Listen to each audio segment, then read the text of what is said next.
আসসালামু আলাইকুম সুপ্রিয় শিক্ষার্থীরা, আশা করছি তোমরা সকলেই ভালো আছো। আমিও আলহামদুলিল্লাহ ভালো আছি। আমি তোমাদের ম্যাডাম মার্সুসা আপা সকলকে পীরগঞ্জ বণিক সরকারি বালিকা উচ্চ বিদ্যালয়ের অনলাইন ক্লাসের পক্ষ থেকে শুভেচ্ছা জানাচ্ছি। আমি আজকে তোমাদের জন্য নবম দশম শ্রেণীর উচ্চতর গণিত বইয়ের অধ্যায় 3 থেকে 3.2 অনুশীলনীর 10 নম্বর সমস্যাটি সমাধান করার জন্য এখানে আমি বোর্ডে ইতিমধ্যে লিখে রেখেছি। তো তোমরা প্রশ্নটা একটু খেয়াল করো এবং সকলেই বই বের করো। অনুশীলনী 3.2 এর 10 নম্বর। এবি ব্যাসের উপর অঙ্কিত অর্ধবৃত্তের জ্যা এসি ও বিডি পরস্পর পি বিন্দুতে ছেদ করে।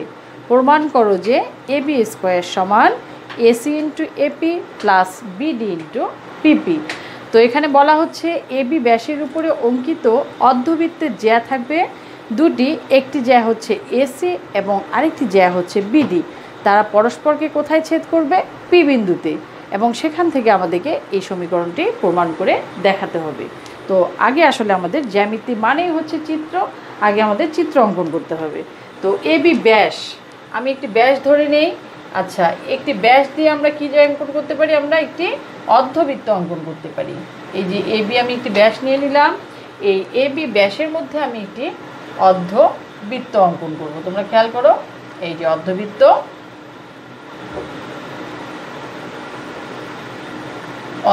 একটি অঙ্কন করলাম। এখন এই অর্ধবৃত্তের আমাদের কি করতে হবে? এসি এবং বিডি জ্যা, এসি জ্যা নিব। কোন দিক দিয়ে নিব? এই যে জ্যাটা আমার চলে যাবে এই পাশ দিয়ে। আরেকটি নিব আমরা বিডি জ্যা। খেয়াল করো, এই যে বিডি জ্যা, এসি এদিকে হচ্ছে বিডি। তারা পরস্পর কোথায় ছেদ করলো? পরস্পর ছেদ করলো পি বিন্দুতে। তো এখান থেকে আমাদের প্রমাণ করে দেখাতে হবে এবি স্কোয়ার সমান AC into AP plus BD into BP. এটি আমাদেরকে প্রমাণ করে দেখাতে হবে। তো আমাদের প্রমাণের জন্য আসলে অনেক সময় কিছু আমাদের এক্সট্রা কিছু অঙ্কন করতে হয়। হ্যাঁ, তো প্রমাণের কারণে এখানে আমাদের যে কাজটা করতে হবে, অঙ্কন বলতে জাস্ট আমরা এ কমা ডি যোগ করে দিব আর বি কমা সি যোগ করে দিব। আরেকটি কাজ করতে হবে, সেটা হচ্ছে আমরা এখানে একটা লম্ব নিয়ে নিব। সেই লম্বটার নাম দিয়ে দিলাম আমি পিই। আচ্ছা, এখন খেয়াল করো, তাহলে অঙ্কন কি করলাম? এখানে কিন্তু প্রশ্নের মধ্যে বিশেষ নির্বাচন যেটা, সেটা হচ্ছে প্রশ্ন যা আছে এটি বসবে। এরপরে আমাদের অঙ্কনে যে কাজটা করতে হবে সেটা হচ্ছে, এখানে আমি কি করলাম? এ কমা ডি এবং সি কমা বি যোগ করি।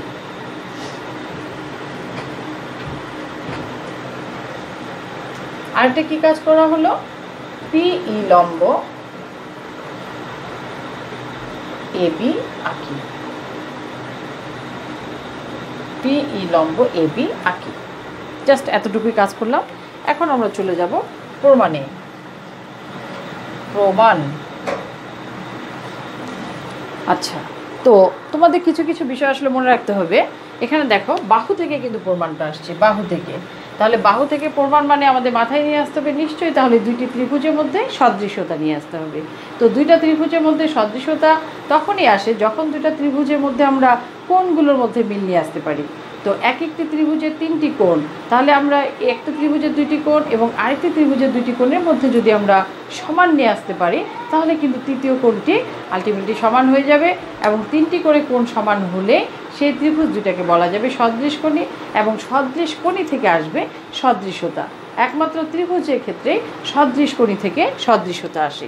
আর চতুর্ভুজের ক্ষেত্রে কিন্তু কখনো সদৃশকোণী থেকে সদৃশ্যতা আসতেও পারে, আবার নাও আসতে পারে। কেননা কোনো কোনো চতুর্ভুজ সদৃশকোণী হয় কিন্তু সদৃশ হয় না, আবার কোনো কোনো চতুর্ভুজ সদৃশ হয় কিন্তু আবার সদৃশকোণী হয় না। কিন্তু ত্রিভুজের ক্ষেত্রে সদৃশকোণী আসলে সেটা অবশ্যই কী হবে? সদৃশ হবে। তাহলে আমাদের দুইটা ত্রিভুজের মধ্যে সদৃশতা নিয়ে আসার জন্য আগে আমাদের যে কাজটা করতে হবে সেটা হচ্ছে দুইটা ত্রিভুজকে সদৃশকোণে নিয়ে আসতে হবে। তো আমরা যদি দুইটা ত্রিভুজ এখানে ধরে নেই, আমি মনে করে ধরে নিলাম যে এ বি সি একটি ত্রিভুজ, আরেকটি হচ্ছে এপিই ত্রিভুজ। তাহলে এই দুটা ত্রিভুজের মধ্যে খেয়াল করো, এ বি সি এবং এপিই, এই দুটা ত্রিভুজে কি কি কাজ করা যায় খেয়াল করো। এবিসি এবং এপিই, তাহলে এখানে আমরা এই AEP কোণকে সমকোণ বলতে পারবো অঙ্কন অনুসারে। আর এখানে আমাদের ACB কোণ, এটা হচ্ছে অর্ধবৃত্তস্থ কোণ, এটি হচ্ছে অঙ্কন অনুসারে আসলো। আর এই সি কোণটা হচ্ছে অর্ধবৃত্তস্থ কোণ, যেহেতু এবি ব্যাসের বৃত্তস্থ কোণটাকে কি বলা হচ্ছে, ব্যাসের উপরে বৃত্তস্থ কোণটা হচ্ছে কি, বিপরীত কোণটাকে বলা হয় অর্ধবৃত্তস্থ কোণ। আর অর্ধবৃত্তস্থ কোণ কত ডিগ্রি হয়, 90 ডিগ্রি। তাহলে এটাও 90, এটি 90, এই জন্য আমরা এই দুইটা কোণকে কি বলতে পারবো, সমান বলতে পারবো। আচ্ছা, এরপরে কি আসে খেয়াল করো, এই যে আমরা এই এ কোণটা নিতে পারি ABC ত্রিভুজের ক্ষেত্র এবং APE ত্রিভুজের ক্ষেত্র, দুইটাই হচ্ছে সাধারণ কোণ। তাহলে কি আসলো, PAE কোণ সমান হচ্ছে CAB কোণ।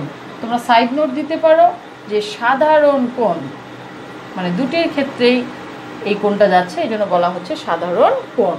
আর এখানে আমরা দিতে পারি প্রত্যেকে সমকোণ, মানে অর্ধবৃত্তস্থ কোণ একটি, আরেকটি হচ্ছে লম্বের কারণে সমকোণ,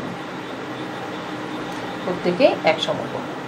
আচ্ছা, তাহলে অবশিষ্ট কোণটা কি হয়ে যাবে, অবশিষ্ট কোণটা আসে এখানে APE আসবে।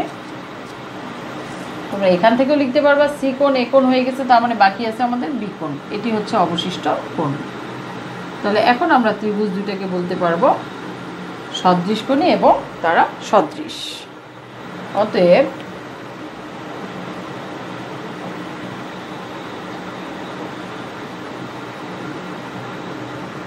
সদৃশ কোণী এবং সদৃশ। আশা করি তোমরা এ পর্যন্ত বুঝতে পেরেছ। আমরা এখন, আমি অঙ্কনটা মুছে দেই।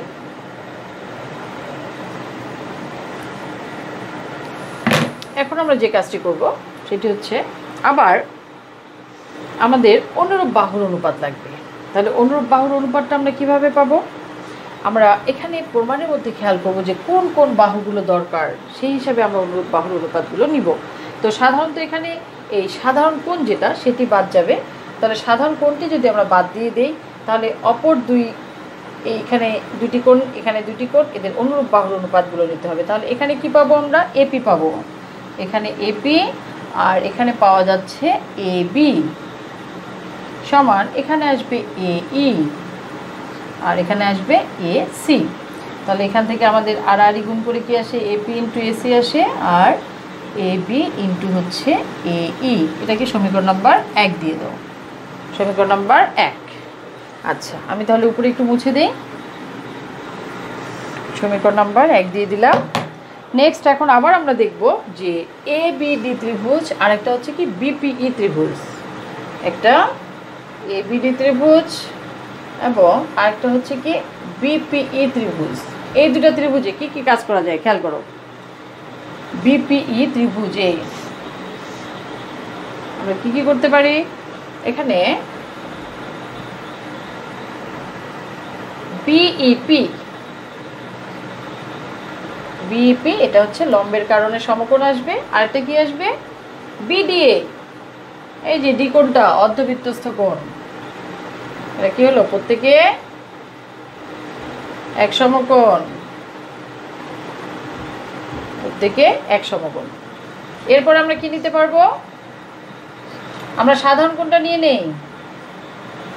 সাধারণ কোণটা কি আসবে, পি বি ই কোণ, আর এখানে আসবে ডি বি এ কোণ, এটা হচ্ছে সাধারণ কোণ।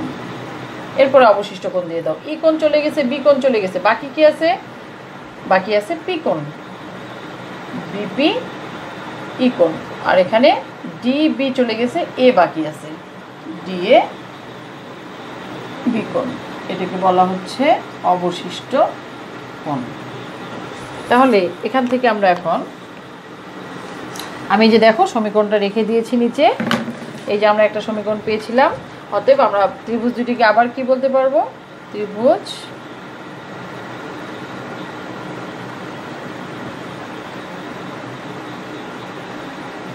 সদৃশ কোণী এবং সদৃশ। অতএব এখন এখান থেকে আমরা অনুরূপ বাহুর অনুপাত নিব। একইভাবে সাধারণ কোণটা বাদ দিয়ে আমরা এখানে নিব বিপি, আর আসবে বিডি কিংবা এবি লেখা যায়, আর এখানে পাবো আমরা বিই পাবো, আর এখানে পাবো আমরা বিডি, বিপি ইন্টু বিডি আর এবি ইন্টু বিই। আচ্ছা, এটা হচ্ছে সমীকরণ নাম্বার 2। এখন এই দুইটা সমীকরণ আমরা একসাথে কি করব, যোগ করে দিব। দুইটা সমীকরণ আমরা এখন যোগ করে দিব। আশা করি তোমরা এই পর্যন্ত বুঝতে পেরেছ। আমি এখন দুটি সমীকরণ যোগ করে দিই। দুটি সমীকরণ যোগ করে দিই। সমীকরণ নাম্বার 1 যোগ সমীকরণ নাম্বার 2। তাহলে যোগ করলে কি আসে দেখো, এপি ইন্টু এসি প্লাস হচ্ছে বিপি ইন্টু বিডি, আর এখানে কি আসে এবি ইন্টু এই প্লাস হচ্ছে এবি ইন্টু বিই। তাহলে এসিটাকে সামনে নাও যেহেতু প্রমাণ এইভাবে আছে, আর এখানে বিডিটাকেও সামনে নিয়ে নাও, বিপি ইন্টু বিপি, আর এখানে আসবে তোমার এবি আমরা কমন নিয়ে নিলাম, তাহলে এই থাকলো প্লাস হচ্ছে বিই।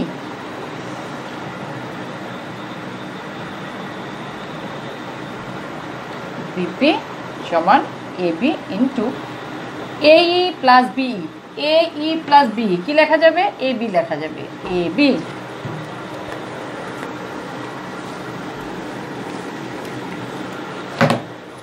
দেখো অতএব A C into AP plus BD into B P equal A B square.